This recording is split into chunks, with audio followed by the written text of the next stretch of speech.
Okay, so the purpose of this documentary then is to be looking at George Orwell's Animal Farm and the links between the pigs and the real life humans who inspired them. So, so in Animal Farm, there is the maxim that four legs good, two legs bad. So the seven commandments get stripped down to four legs good, two legs bad, and that becomes like animals against the humans. And so, in some respects, we can see this mirrored. This is a mirror, sorry, of the real life idea of communism, where communism good, capitalism bad, but Napoleon and his real life counterparts become corrupted by the power that they gain and start to sort of mirror and mimic the people that they say they hate. So the first character in Animal Farm we're going to look at is Old Major. Now, Old Major is the pig who dies near the start of the novel. He is the one that inspires the revolution in other animals. And at the start, he says, only get rid of man, and the produce of our labour would be our own. Almost overnight, we become rich and free. So if we overthrow the humans, we get the power and we become rich and we make our own decisions. So Old Major then was based on two real life people. The first is Karl Marx, who is on the right, and the second is Lenin, who is on the left. Now, Marx said, let the ruling classes tremble at the communist revolution. The proletarians have nothing to lose but their chains. They have the will to win. So the proletarians then are the poor people, the working classes in Animal Farm. They are the animals.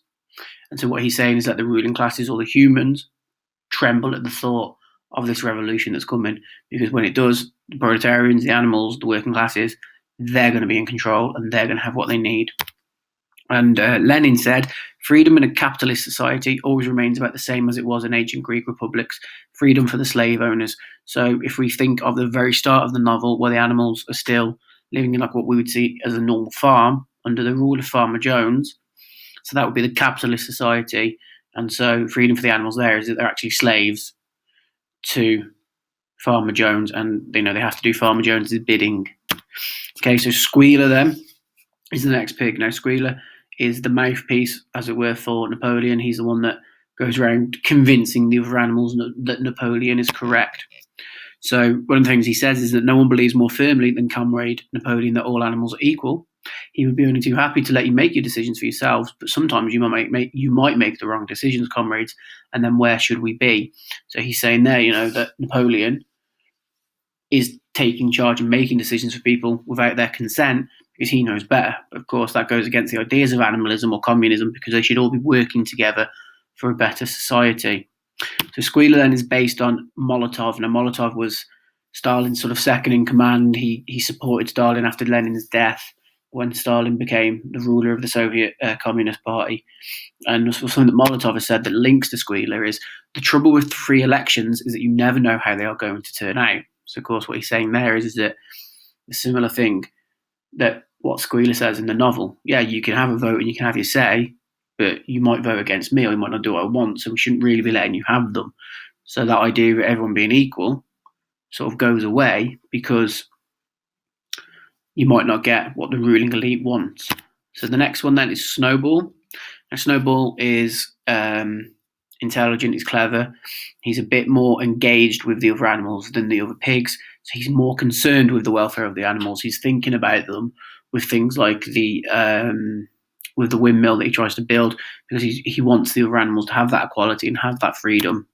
So Snowball, we see that he's intelligent because he studies an old book of Julius Caesar's campaigns, and he was in charge of the defence operations when the humans, led by Farmer Jones, come back and attack. We have the Battle of the Cowshed.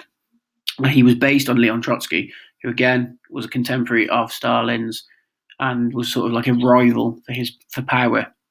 And so he said once, where force is necessary, there it must be applied boldly, decisively, and completely.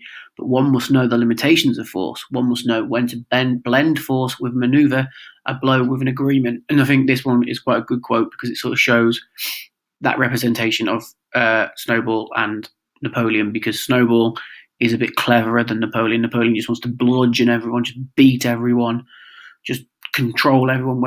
Where Snowball, is a bit more willing to talk and help and try to educate people.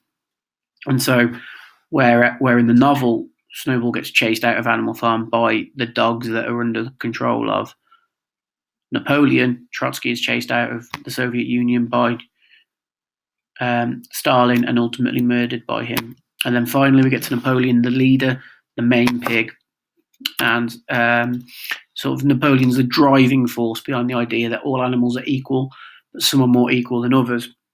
And so what he's saying there is that yes, we are all equal, but because I've got the power, I'm more equal than you, so my share is greater than yours. I deserve more than you. I'm better than you.